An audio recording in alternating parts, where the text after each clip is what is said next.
I'd like to turn our attention now to purely capacitive AC circuits. So by this I mean that we have our AC source, and before we were looking at a resistor, now we're looking at a capacitor.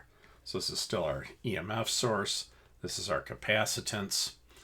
At any given time, the voltage across the capacitor will be the instantaneous voltage across the capacitor, that's the lowercase v, and the current flowing through the circuit, which will be sloshing back and forth, will be the instantaneous current. And we'll say technically it's through the branch of the circuit that contains the capacitor, because remember, technically current does not flow between the plates, but people tend to get lazy and say the current through the capacitor, even though there really isn't anything flowing through the capacitor.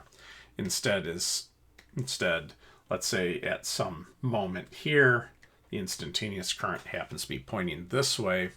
What will be happening is we'll be building up positive charge on this plate and building up negative charge on that plate without actually flowing any current through here. But people get lazy.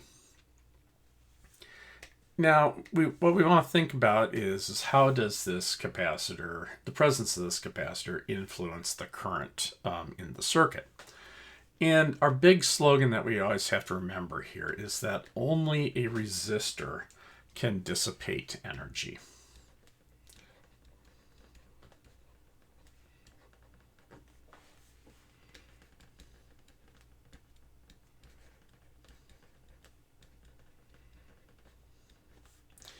That being said, the capacitor can certainly react to the varying EMF and set a scale for how much current can flow. And this is because the capacitor, as we build up charge, we build up an electric field. So we'll build up an electric field and temporarily store energy. Then at some later point, when the current's flowing the other way, we'll be initially peeling charge off, decreasing the electric field, and returning that energy back to the circuit. So we can temporarily store energy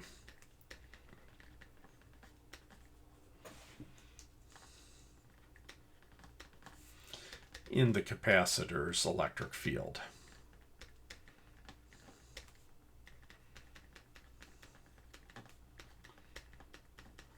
And it'll turn out that this will set a limit for how much current we can have. It'll also be useful for us to remember if, say, the instantaneous charge held on the plates is plus and minus Q. We'll go ahead and remember here that the rate at which this charge is changing, that has to be equal to the current, because remember the current is the flow of charge past any region. So if I look right here, the number of charges going by every second, they're just ending up on the plate there. So we can observe that the current in this, the instantaneous current in this circuit has to be equal to the time rate of change of charge being put on the plates. So if we think about this for a moment here, we can say, all right, at any moment, the charge held on the capacitor will be equal to the capacitance times the instantaneous voltage across the capacitor. This will be equal to the maximum voltage, and since it's coming from our EMF source, this will be cosine 2 pi ft. Now the current, since this is the time rate of change of the charge, we did something like this back when we did simple harmonic motion. When we did simple harmonic motion, we were thinking about the position of a mass on a spring and its velocity at the same time. And we said that the velocity is the time rate of change of position. You can do a similar mathematical analysis here, which I will skip because it's pretty tedious. And I'll just get into quoting the result. The result is that our instantaneous current will be minus 2 pi F C VC times the sine of 2 pi F T.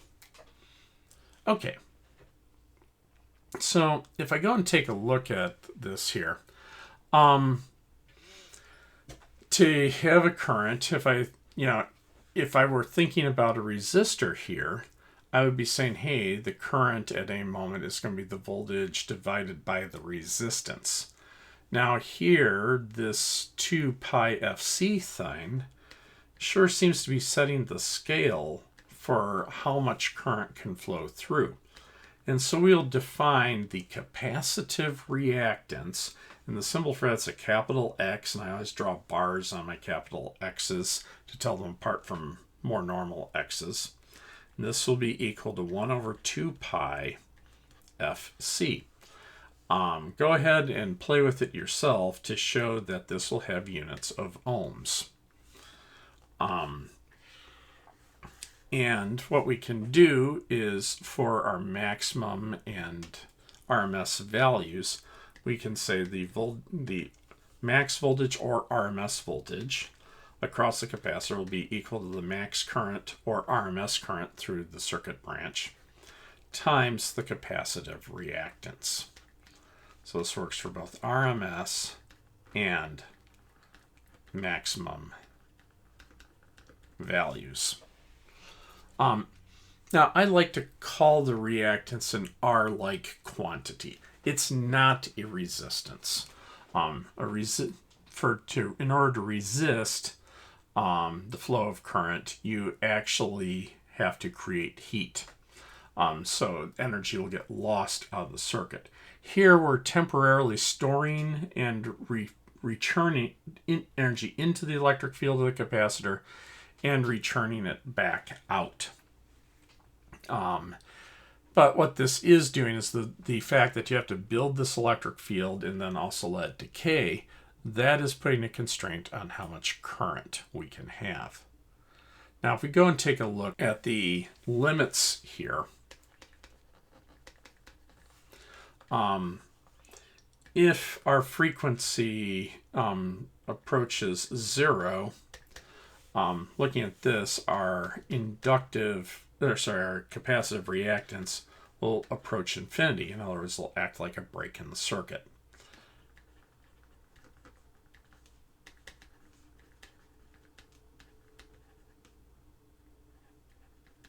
And that makes some sense, because if our frequency is 0, that means that we're DC, and we know that if we have a purely capacitive circuit, it would charge instantaneously, and that would be the end of the story. On the other hand, as our frequency increases, so as it heads towards infinity, our capacitive reactance will approach 0, and so then it'll act basically like a wire. Now, it's not quite right, because technically charge isn't flowing between the plates, but as far as the rest of the circuit is concerned, it's acting like a wire here. And the reason for this is simple.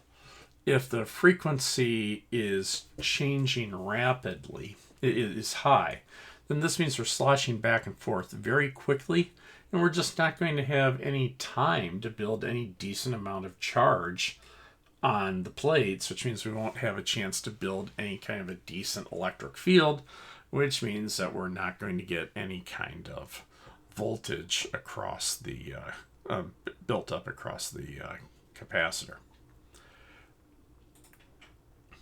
Now, I think it is worth taking a moment, because like I said, this relationship is valid for the max and the RMS values, but more care has to be taken if we're looking at the instantaneous values. So let's go ahead and plot the instantaneous values. We'll just do this for one period of oscillation like so. I'll start by plotting the voltage across the capacitor in green. So that was a cosine, like that. Oops. And now we'll go ahead and I'll plot the current through that branch of the circuit in purple. And again, the scale doesn't really matter here because the units don't match. So this is going as a negative sine function.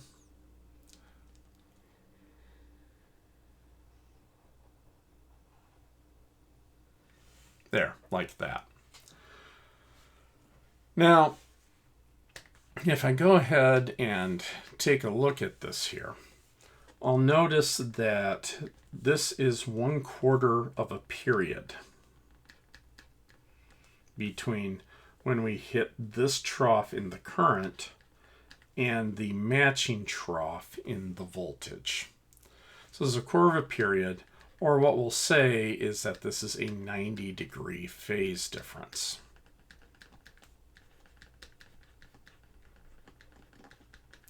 Now if we take a look, the current will, whatever happens to the current, that will happen first, and then later the corresponding thing will happen with the the voltage. So we say that in a capacitor,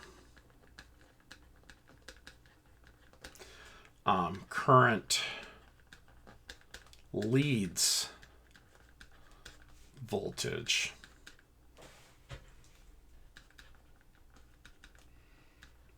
By 90 degrees.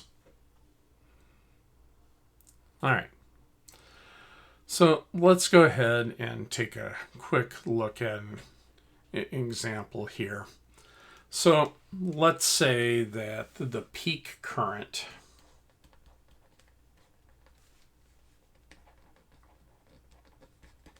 through some capacitor, and remember we're being sloppy here. Technically, whenever you say that, that's just referring to the branch of the circuit in which the capacitor sits, is 10 milliamps. Let's figure out what it would be